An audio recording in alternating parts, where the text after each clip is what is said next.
ሰላም ውድ ተማሪዎቻችን እንዴት ናችሁ? ዛሬ በቦሌ ክፍለ ከተማ የተዘጋጀውን የ2018 ሂሳብ ሞዴል ኤግዛም ነው ይዤላችሁ የመጣሁት። እንግዲህ በዚህ ክፍል የመጀመሪያውን ክፍል ከ1 እስከ 10 ያሉ ጥያቄዎችን የምንሰራ ይሆናል። ከዚህ በፊት የተለቀቁ ቪዲዮዎችን ያላያችሁ ተማሪዎች እንግሊሽ እንዲሁም ደግሞ ሌሎች ማት ኤግዛሞችም የተሰሩ አሉ። እነሱን ብታዩ እመክራችኋለሁ። ወደ ጥያቄዎቹ ከመሄዳችን በፊት ቻናሉን ሰብስክራይብ ማድረግ እንዲሁም ደግሞ ቪዲዮ ጠቃሚ ስለሆነ ለሌሎች ሰዎች ደግሞ ሼር ማድረግ አትርሱ። አሁን በቀጥታ ወደ ጥያቄው ነው የምንሄደው። አንደኛ የጎን ርዝመቱ 7 ምድብ የሆነ ካሬ ስፋት ስንት ነው? ካሬ ማለት ምንድነው? መጀመሪያ አራቱም ጎኖቹ ምን ይሆነ እኩል የሆነ ማለት ነው። ስለዚህ የጎን ርዝመቱ 7 ምድብ ነው ከተባለ የአንዱ 7 ከሆነ የዚህም ስንት ነው? 7። የዚህኛውም ስንት ነው? 7። የዚህኛውም ስንት ነው?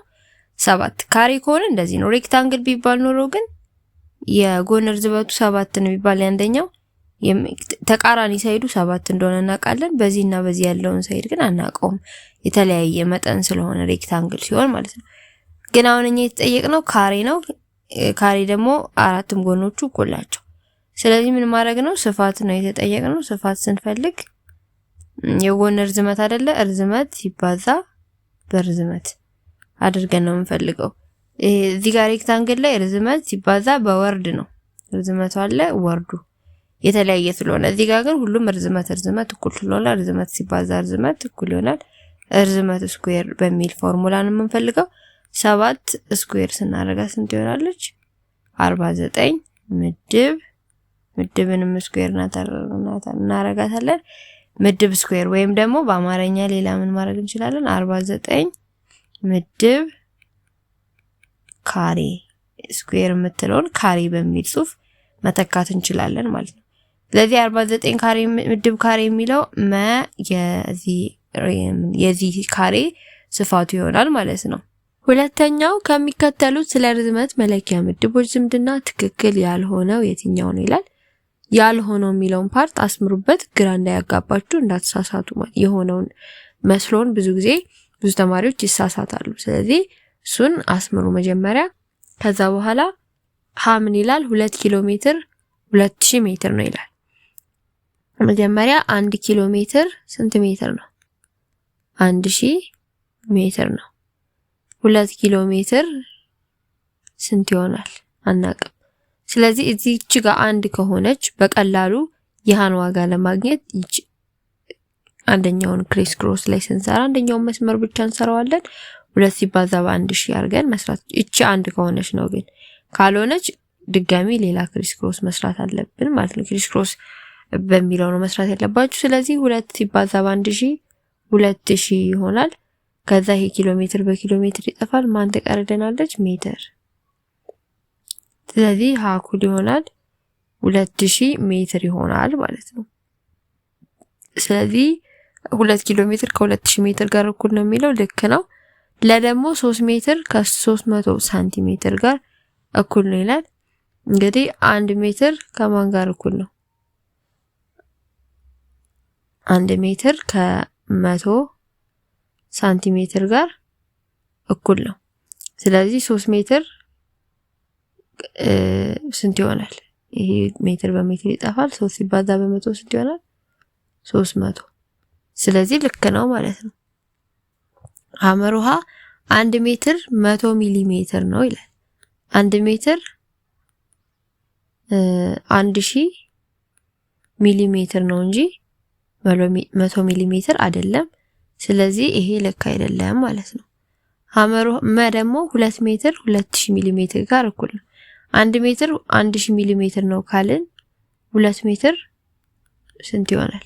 እቺ ሜትር በሜትር ተጣፋና 2 ሲባዛ በ1000 2000 ሚሊ ሜትር ይሆናል ማለት ነው። ስለዚህ ልክ ነው። ልክ ያልሆነው ሐመር ውሃ ነው ማለት ነው። 1 ሜትር ከ100 ሚሊ ሜትር ጋር ሳይሆን ከ1000 ሚሊ ሜትር ጋር ነው እኩል የሚሆነው።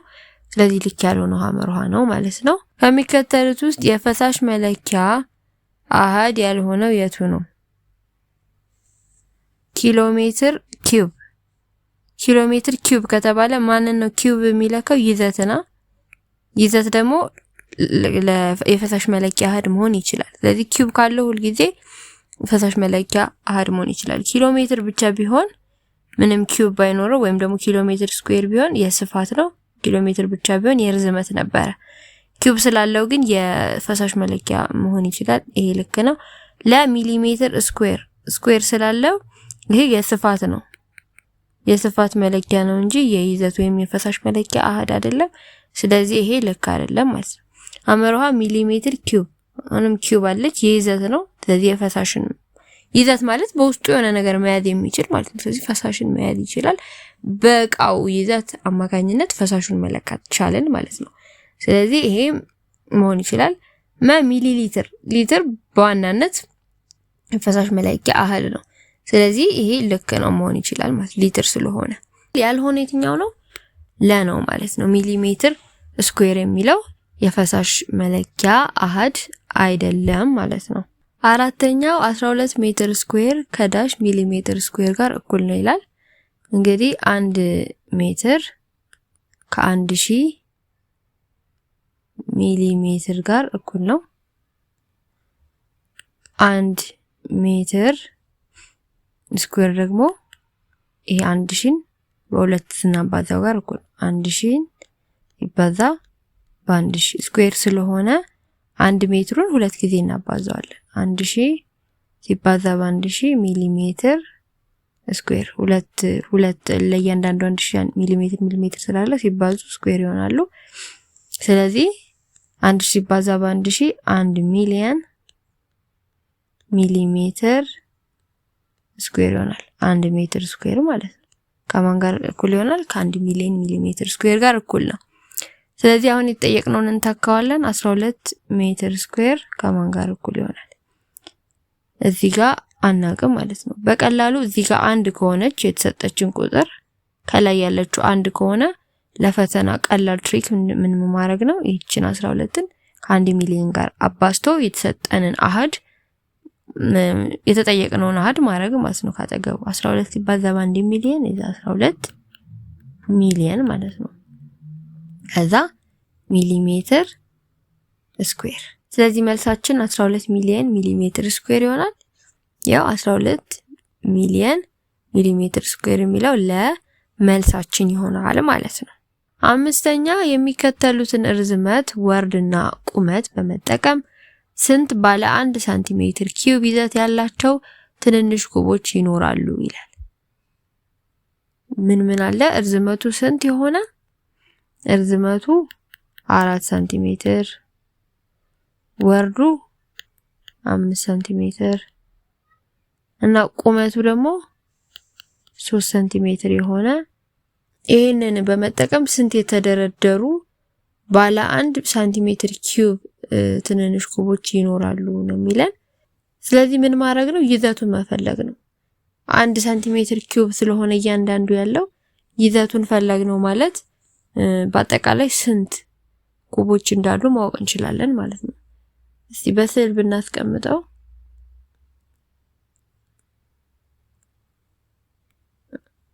እሺ፣ ከዛ እያንዳንዱ ኩብ አለ እንደዚህ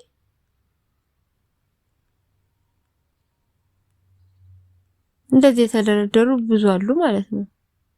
በቃ ተደርድረው ነው ይሄ እያንዳንዳቸው 1 ሳንቲሜትር ኪዩብ ነው ይዘታቸው። ስለዚህ የኩቦቹን ብዛት ለማወቅ ምን ማድረግ ነው? ይዘቱን እንፈልጋለን። ይዘት ለመፈለግ ፎርሙላው ምንድነው? ርዝመት ሲባዛ ወርድ ሲባዛ ቁመት ማለት ነው።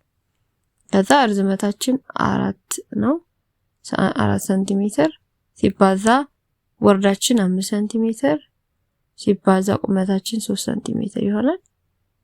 4 ሲባዛ በ5 20 ነው። 20 ሲባዛ በ3 ደግሞ 60 ሳንቲሜትር። ስንት ሳንቲሜትር ነው ያለው? 1 2 3 ኪዩብ ይሆናል ማለት ነው። ስለዚህ በአጠቃላይ የኩቦቹ ብዛት 60 ሳንቲሜትር ኪዩብ ይሆናል ይዘቱ ማለት ነው። በአጠቃላይ 60 ናቸው ማለት ነው ኩቦቹ።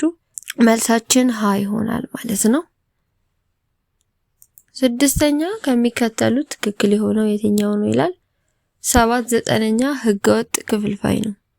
ይሄ ህገወጥ አይደለም፣ ህገኛ ነው። ህገወጥ ማለት ላዕል ከማን ሲበልጥ ከታህት፣ ላዕሉ ከታህቱ ከበለጠ ምን ይባላል? ህገወጥ ይባላል። እዚህ ጋር ግን 7 ከ9 ምን ይላል? ያንሳል። ስለዚህ ላዕሉ ከታህቱ ካነሰ ምንድነው የሚባለው? ህገኛ ነው። ስለዚህ ይሄ ልክ አይደለም። እኛ የጠየቅነው ትክክል የሆነው ነው። ለደሞ 15 8ኛ ከአንድ ሙሉ 8 7ኛ ጋር እኩል ነው ይላል። ይሄንን እንስራው። አንድ ሙሉ 8 7ኛ ማለት ምን ማለት ነው? 7 ሲባዛ በአንድ እናደርገዋለን። 7 ሲባዛ በአንድ ሲደመር እቺኛው ለአሏን 8 ኦቨር ከታች ታቱ 7። ባጭሩ ምንም ሳንሰራ ምንም ማግኘት እንችላለን። የዚህኛው ታህት 8 ነው፣ የዚህኛው ታህት ደግሞ 7 ነው። ስለዚህ እኩል አይደሉም ማለት ነው። ባጭሩ በታህታቸውን በማየት ብቻ እኩል እንዳልሆኑ ማወቅ ትችላላችሁ። ግን እንጨርሰው። 7 ሲባዛ በአንድ 7 ነው። 7 ሲደመር 8 ደግሞ 15 ነው ኦቨር 7። 15 ኦቨር 7 ነው። ይሄኛው ደግሞ 15 ኦቨር 8። ስለዚህ ይሄኛውም ልክ አይደለም ማለት ነው። ሰባተኛው የስሌት 5 6ኛ ሲደመር 8 9ኛ ውጤት ስንት ነው? ምን እናደርጋለን? 5 6ኛ ሲደመር 8 9ኛ አይደለም የሚለው የሁለቱ የታህታቸው ማለት ነው። የታህቱ የሁለቱ የጋራ ብዜት እንወስዳለን ወይም ደግሞ አባዝተን መውሰድ እንችላለን ማለት ነው። የሁለቱ የ6 እና የ8 የጋራ ብዜት ትንሹ የጋራ ብዜት 18 ነው። 18ን እንውሰድ። 18 ሲካፈል ለ6 ስንት ነው? 18 ሲካፈል ለ6 3 ነው። ከዛ 3 ሲባዛ በ5 15 ሲደመር 18 ሲካፈል ለ9 2 ነው። 2 ሲባዛ በ8 16 ይሆናል። ከዛ እንደምራቸዋለን። 5 ሲደመር 6 11 አንድ እንጽፈን አንዳለን 1 ሲደመር 1 2 ሲደመር 1 3 31 ኦቨር 18ኛ ይሆናል ማለት ነው። ስለዚህ መልሳችን ሐመር ውሃ ይሆናል። አንደኛው መንገድ ይሄ ነው፣ በትንሹ የጋራ ብዜት በመጠቀም። ሌላኛው መንገድ ደግሞ ቁጥሩን ያበዛብል። አሁን ይሄኛው ባጭሩ በትንሹ የጋራ ብዜት ከሆነ ባንዴ የተቃለለውን መልስ አገኘ ነው።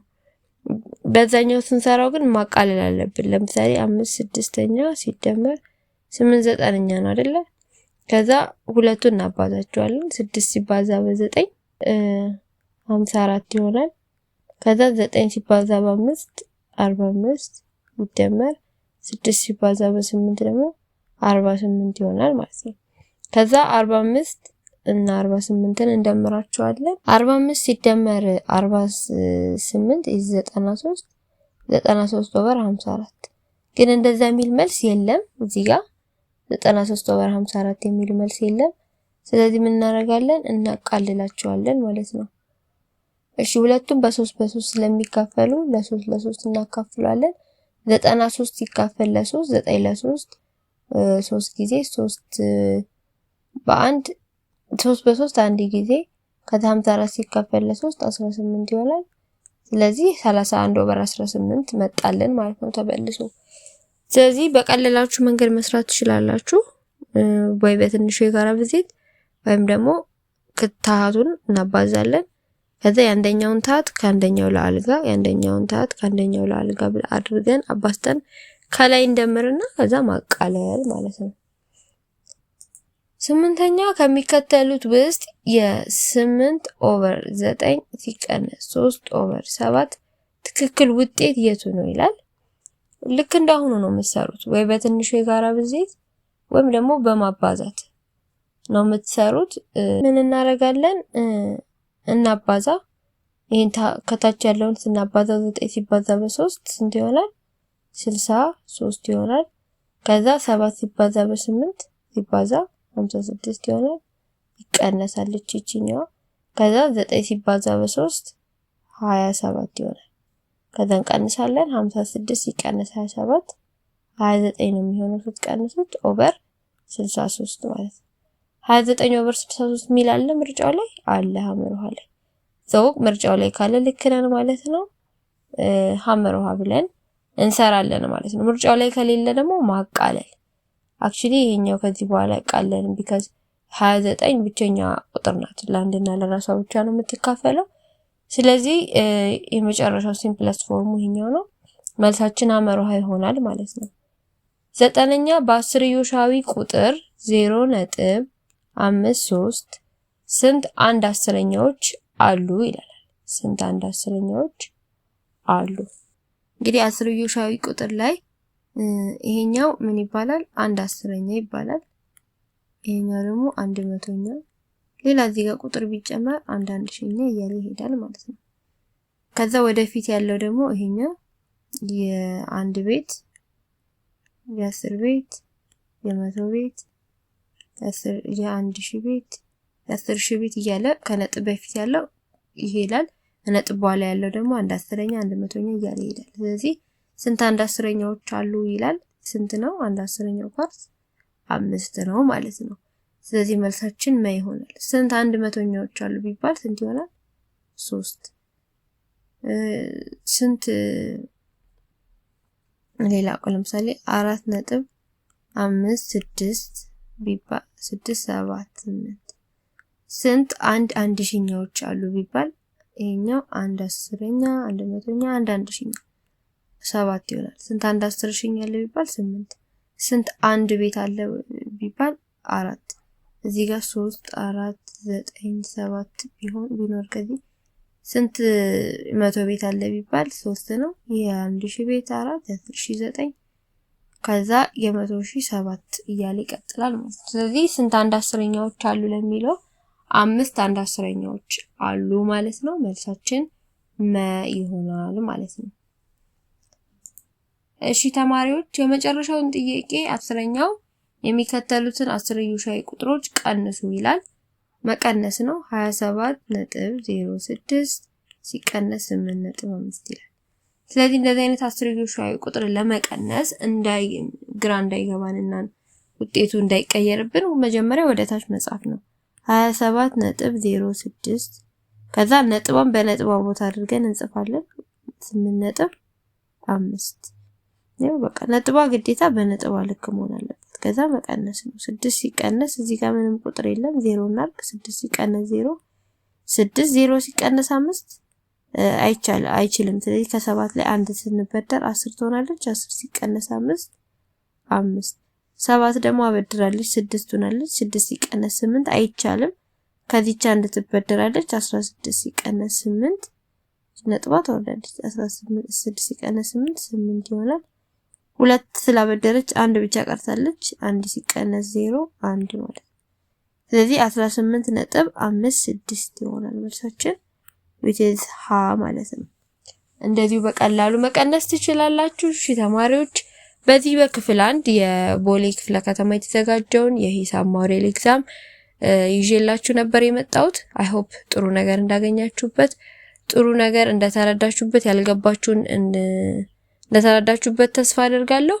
እንግዲህ ቪዲዮውን ላይክ ማድረግ አትርሱ። ብዙ ጊዜ ሰዎች ቪዲዮውን ያሉ ግን ቪዲዮውን ላይክ ብዙ ሰው አያረግም። ስለዚህ ባካችሁ ቪዲዮውን ላይክ አድርጉ፣ ለሌላ ሰው እንዲዳረስ ቻናሉ እንዲስፋፋ ስለሚረዳ ማለት ነው። እንዲሁም ደግሞ ለሌሎች ሰዎች ሼር አድርጉና እነሱም እንዲጠቀሙ ምክንያት ሆኑ። ከዚህ በፊት ሰብስክራይብ ያላደረጋችሁ ሰዎች ሰብስክራይብ በማድረግ እንዲሁም ደግሞ አዳዲስ ቪዲዮዎች ሲሰሩ እንዲደርሳችሁ የደውል ምልክቱን መጫን አይርሱ።